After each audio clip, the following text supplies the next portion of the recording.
लेकिन पुराने केसेस की जब बात हो रही है तो एक और उस केस की तरफ आपको लिए चलते हैं जिसको लेकर सवालात पूछे जा रहे थे, रिपोर्ट्स बहुत थी और फिर 2023 में एक पेशरफ्त हुई। जम्मू कश्मीर पुलिस का एक विंग जो 2019-20 के बाद काम करता है, स्पेशल इन्वेस्टिगेशन एजेंसी, इसने अपने हाथ में वो केस लिया और केस था अलहदगी पसंद लीडर और दिल्ली की तिहाड़ जेल में इस वक्त उम्र कैद की सजा काटने वाले यासीन मलिक का। अब जब यासीन मलिक का नाम सामने आया तो सरला भट्ट कत्ल केस की तहकीकात का भी मुतालबा किया जा रहा था और कई कश्मीरी पंडित तंजीमों के जिम्मेदारान जो दिल्ली में बैठते हैं उन्होंने मुतालबा किया कि पुराने केसेस की जरा फाइल खोली जाए। तो फाइल खुली तो सरला भट्ट कत्ल केस जो 35 साल पुराना केस था, इसमें यासीन मलिक और उनके 4 साथियों को मुलजिम ठहराया गया है। मुजरिम नहीं बल्कि मुलजिम। लेकिन वो बाकी 4 साथी कौन है, ये सवाल पूछा जा रहा था कि एक तवील मुद्दत के बाद केस खुला है और मुख्तलिफ किस्म की जो सेक्शंस हैं वो लगी हैं रियासती तहकीकाती एजेंसी की तरफ से।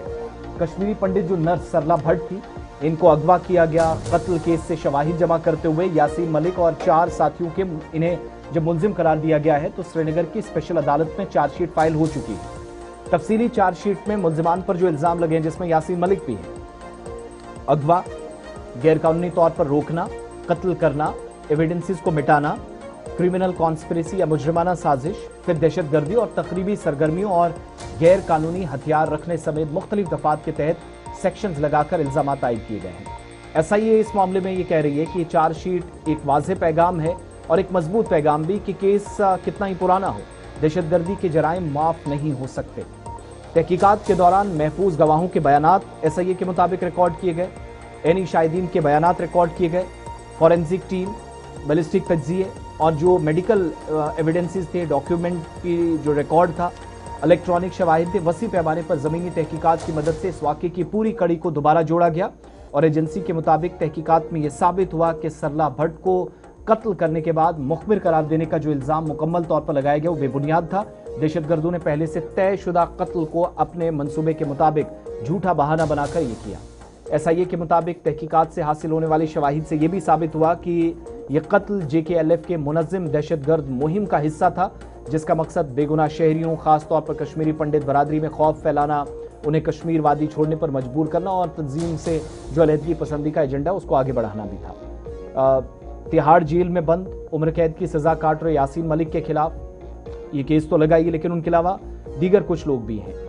JKLF के साबिक सरबराह अब्दुल हमीद शेख और गुलाम मोहम्मद पतलू और मोहम्मद यूसुफ उर्फ इदरीस भी इस अगवा और कत्ल की मनसूबाबंदी और इस पर अमल करने में शामिल थे।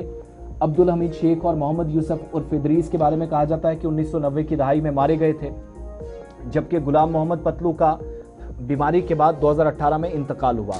5वां मुलजिम खुर्शीद अहमद चालको है जिसके बारे में तफ्तीशी एजेंसियां ये कहती हैं कि वो पाकिस्तान जा चुका है और इसके खिलाफ भी चार्जशीट दायर की जा रही है और इसके साथ यासीन मलिक के खिलाफ भी इश्तिहारी कार्रवाई किए जाने का भी इम्कान है। यासीन मलिक जो आप सब जानते हैं 2019 से इस केस में टेरर फंडिंग केस में जेल में है, फिर इंडियन एयरफोर्स के 4 जवानों का कत्ल का केस भी है, रुबिया सईद अगवाकारी का केस भी उनके खिलाफ है, उसमें भी उनकी शनाख्त खुद रुबिया सईद ने की है। ये जो केस है सरला भट्ट वाला, ये 18 अप्रैल 1990 का है जब जम्मू कश्मीर लिबरेशन फ्रंट से वाबस्ता जो मिलिटेंट्स हैं श्रीनगर के सोरा में शेर Kashmir institute of medical sciences या स्किम्स में एक हॉस्टल से मुबैना तौर पर सरला भट्ट को जो एक नर्स थी अगवा किया जाता है। अगले रोज उनकी लाश गोलियों से छलनी अस्पताल से चंद किलोमीटर की दूरी पर मिली थी और लाश के साथ एक पर्ची भी मिली थी जिस पर उसे मुखबिर या सिक्योरिटी एजेंसी को खबर देने वाला करार दिया गया था। इस वाक़े के बाद फिर नगीन पुलिस स्टेशन में मुकदमा दर्ज हुआ, लेकिन कहा जाता है कि तब मुलजिमीन का कोई सुराग नहीं मिला। बाद में 2023 में पुलिस ने केस दोबारा खोला दहशतगर्दाना साजिश की हकीकत सामने लाने के लिए। इसको SIT के सपोर्ट किया, SIA के सपोर्ट किया गया। 2025 में यासीन मलिक ऑलरेडी हमें याद है कि उनके घर समेत 8 मकामात पर छापे मारे गए थे और तफ्तीश के लिए कई शवाहिद इकट्ठे किए गए। इस तफ्तीशी कार्रवाई के दौरान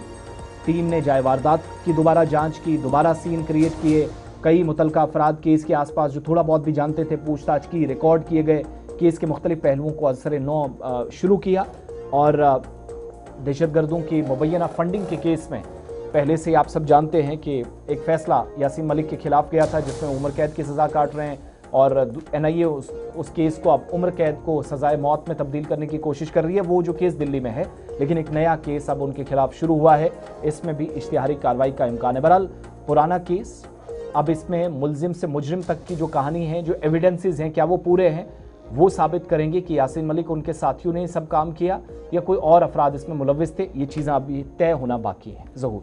35 साल पुराना ये केस है, 1990 में ये पेश आया था और अब जाकर के एसआई ने इसके खिलाफ चार्जशीट पेश की है और 737 सफ़हात पर मुश्तमिल ये चार्जशीट है, जिसमें यासीन मलिक से लेकर दीगर 5 मुलजिमान का नाम है, श्रीनगर की एक अदालत में पेश किया गया है।